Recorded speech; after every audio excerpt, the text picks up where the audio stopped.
response yet to the spread of coronavirus. The measures include a ban on all public gatherings and all schools and universities will be closed. Giuseppe Conte said the measures were necessary to defend the most fragile members of the community, and he declared that the best thing for Italians to do was to stay at home.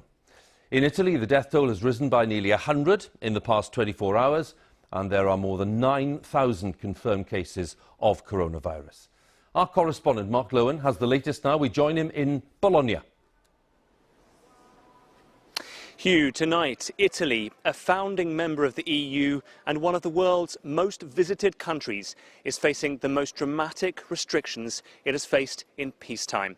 2 days since much of the north was quarantined, coronavirus cases continue to soar. And so now the restrictions have been extended to cover the whole of the country, covering cities like here in Bologna that thought they'd escaped the worst of it. The virus is outpacing attempts to control it. Bologna was today out of the red zone, no longer. Italy, all of it, is now under the most severe restrictions since the Second World War. Public transport will still run, but the Prime Minister has told people to stay at home, except for urgent need. La decisione giusta oggi. The right decision is to stay home. Our future is in our hands. We must be responsible. There will be no more red zones, no more zones 1 and 2. The entire Italy will be under protection. We will avoid movements across the entire country. Applying for false permits to move around will be a criminal offence. Schools and universities are closed until early April. All sports matches are cancelled. Italy is now a laboratory for how to stop this virus and ease the pressure on doctors like Elena. It's an emergency situation. I may be asked to work in a department where there's more need. We've never faced anything like this, and we're not ready. One of Europe's best health systems is creaking under the weight, seriously short of space in intensive care. All medical staff leave has been cancelled. We got through to a doctor in quarantined Milan. It is very difficult to forecast when we will have the break point of the epidemic, the peak of the epidemic. We are near to the collapse in the most organized part of the country. New measures to limit visiting rights caused riots in prisons today. Several inmates escaped. 7 died, a microcosm of the drastic pressure Italy is now under. The virus surging, an economy battered, and now nationwide quarantines. It's a combustible mix. Hugh, it's still unclear how these restrictions will actually be enforced. Over the past couple of days, as we have travelled around the perimeter of the previous restriction zone, we have not seen police checkpoints. Flights have operated in and out of the country. So we wait to see tonight just how much of a shutdown this really is and whether it really can begin to contain the coronavirus outbreak. Mark, many thanks again. Mark Lowen with the very latest there for us in the city of Bologna. Well, stock markets around the world have fallen sharply during the day, with share values marking the worst day since the financial crisis of 2008. Trading was briefly suspended in the United States because of the turbulence there. It followed a drop in oil prices, which compounded the growing economic concerns around coronavirus. Our economics editor, Faisal Islam, has this report. The opening bell at the New York Stock Exchange. The smiles didn't last. Trading having to be halted after just 4 minutes, in which time the Dow Jones index tumbled 7%, or nearly 2,000 points. A market that's full of anxiety about the potential economic global slowdown due to the virus, which I don't even think we've seen yet, and you end up with a perfect storm. That's what we have in there today. It was part of the knock-on effect of the global spread of coronavirus to 100 countries around the world. Global falls started in Asia, spreading to Europe, where Italian markets slumped 11% today, German markets were down 8%, and in the UK the FTSE 100 also tumbled 8%, the sharpest fall since the financial crisis a decade ago. These extraordinary moves in global stock markets matter not just because of the impact on your pensions and investments. There are impacts on government budgets and business spending too. there were also historic moves in connected markets such as oil and in government borrowing too. And all this matters because of what it reveals right now. Understandable uncertainty about the actual outbreak of the virus, but unpredicted consequences of how nations respond economically and diplomatically. Today's moves were triggered by a collapse in oil prices after top oil producers Saudi Arabia and Russia fell out over the impact of the virus, leading to slumping demand for oil. Both are now pumping crude into the market.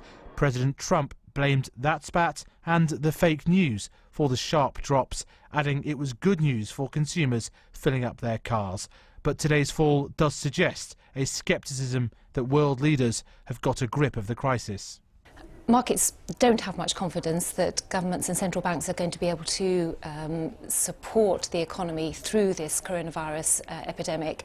I think there's a worry that central banks don't have too much scope to cut interest rates, and there's a concern that governments will be too slow to stimulate the economy.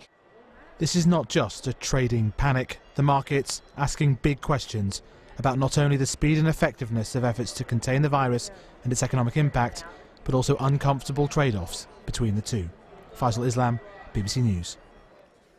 Well, earlier this evening, Israel announced that all travellers entering the country would be required to quarantine themselves for 2 weeks to try to limit the spread of coronavirus. The Israeli leader, Benjamin Netanyahu, said that it was a difficult decision, but the measure was essential to safeguard public health, he said, and the decision will apply to foreign citizens from Thursday.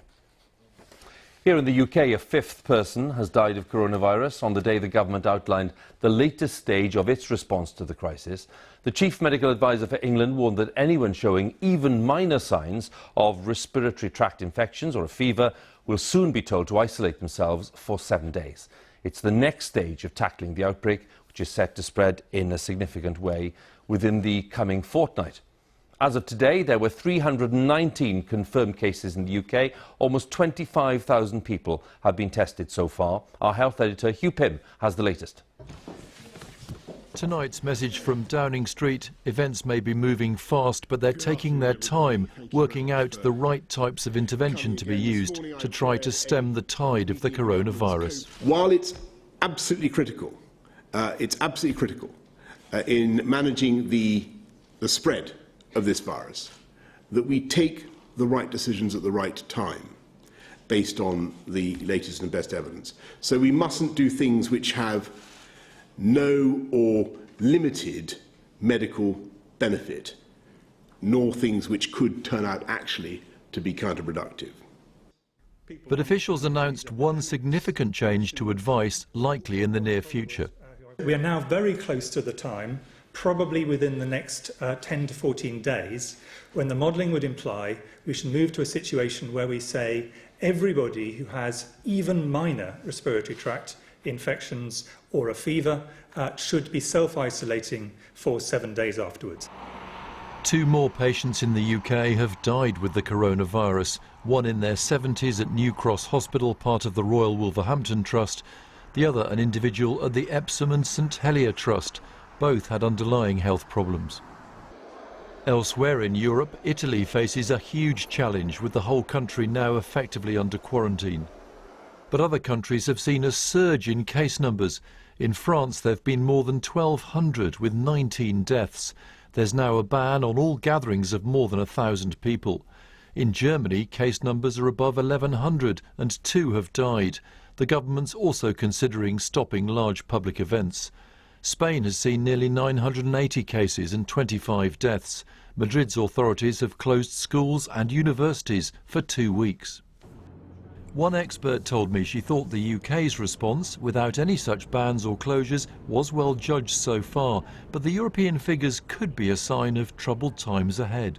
These are countries that we would anticipate as being able to contain a virus like this, or at least this kind of spread of infection. So it is concerning that they've struggled to do it, and I think it suggests that once there is the development of ongoing person-to-person transmission within a country, it becomes much harder to stem the tide of this infection. Off the Californian coast, a cruise ship carrying some people who've tested positive for the virus headed for port. The mood of more than 140 British passengers and crew was much improved. They've been told they'll be tested, and if there are no symptoms, will be allowed to board a special flight set to get them back to the UK on Wednesday. Hugh Pym, BBC News. Well, a number of major sporting events have now been postponed because of the virus. France has called off its Six Nations rugby match against Ireland in Paris, and Italy has postponed its game against England in Rome. But most sporting events here in the UK are still going on for now, including one of the highlights of the racing calendar, the Cheltenham Festival, which starts tomorrow. Let's join our sports editor, Dan Rowan, who's there for us. And Dan, what's the latest thinking there?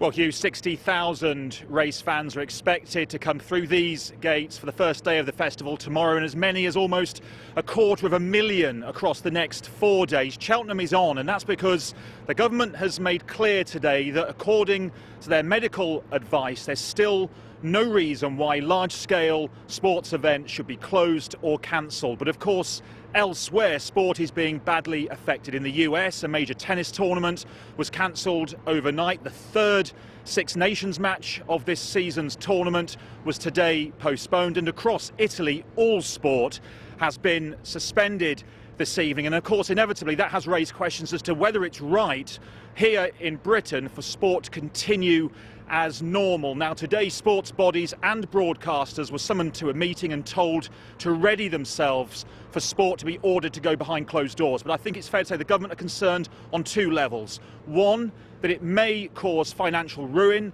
for many sports clubs, especially in the Football League and also in rugby as well. And secondly, that it could be counterproductive if all it does is drive fans to enclosed spaces like pubs where the virus could spread just as bad, if not worse. So this is a very difficult decision, but there's a sense it's coming, and it's not a matter of if, but now when. Dan, many thanks again for the latest there in Cheltenham. Dan Rowan, our sports editor. Well, with me is our health editor, Hugh Pym. We heard from him earlier in the report there. Can we talk about the advice that was given today, Hugh, and the kind of change in advice and the change of tone as well, really? How significant was that? Well, Hugh, potentially significant. Right now, the position is only if you come back from one of the worst affected countries on the list and develop symptoms, do you then self-isolate and contact 111. Now, Chris Whitty, the Chief Medical Advisor, has said within a couple of weeks, it's very probable we'll move to a different set of guidelines for anybody with these symptoms, no matter where they've been, for example, a dry cough, a cold, a temperature, to go and self-isolate. Now, that change, I think, is significant because it's saying that they expect coronavirus cases to carry on rising, seasonal flu to fall away. So you might as well get everyone to self-isolate for 7 days after the first appearance of these symptoms. Tonight, obviously, we've been talking about Italy and the drastic measures announced there by the Prime Minister earlier this evening. Boris Johnson was asked very pointedly earlier today, you know, there are countries taking very, very rigorous measures. Why aren't we? Now, what is the answer they're giving you to that? Well, very dramatic move in Italy. The British government position is, and of course there are far fewer cases here so far, is that different countries will do this in different ways. Right now they're weighing up the social cost of big interventions and the timing. There's no point going too early with bans. You can't then take it off the table if it doesn't work to begin with and you lose public confidence. So they're weighing all that up, but I do sense that we're not that far off from some sort of announcements of interventions to try to stem the growth of this virus. Hugh, once again, thanks very much. Hugh Pym, our health editor there. Well, as the international community struggles to contain the spread of coronavirus, the World Health Organization has praised China for its response, suggesting it offers a model for others to follow.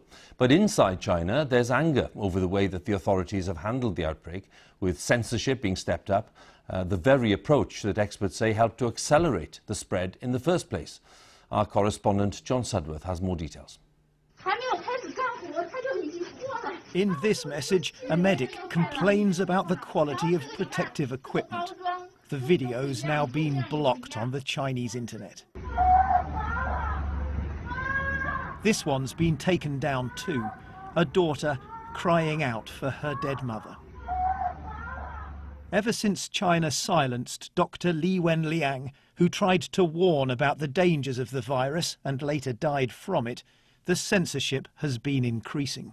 The WHO asks these questions. But the World Health Organization insists it's not its place to criticize. We are epidemiologists, not litigators. We know that the country has identified that there were shortcomings. It is not WHO's role at this stage. Our role is to really help with the positive lessons of moving forward. In China, focusing on anything other than the positive can be dangerous. This reporter records a few final words before opening the door to the police. Li Zihua was detained, it seems, for trying to report independently about the virus. But now efforts are underway to capture and save some of the censored information. China is repeating itself back to what happened like during SARS. One of the anonymous researchers tells me China keeps making the same mistakes. During the SARS virus in 2002, censorship was also rife. They were trying to hide the information, and that's why people lost lives. China wants the world to focus not on how censorship may have cost lives, but on the strengths of a system that has now brought the epidemic under control. And the WHO seems to agree. What do you think of the criticism that China's political and economic clout makes it very difficult for the WHO to criticize? There is a large epidemic happening. We have seen how, through a concerted national effort at the top level of government, has flattened that epidemic and gained the time for other countries to learn those lessons and not to have to face that same issue. Some Chinese citizens are unconvinced that anyone should feel grateful for the efforts of the party. A point being made by the professor in this video. It's been blocked. John Sudworth, BBC News.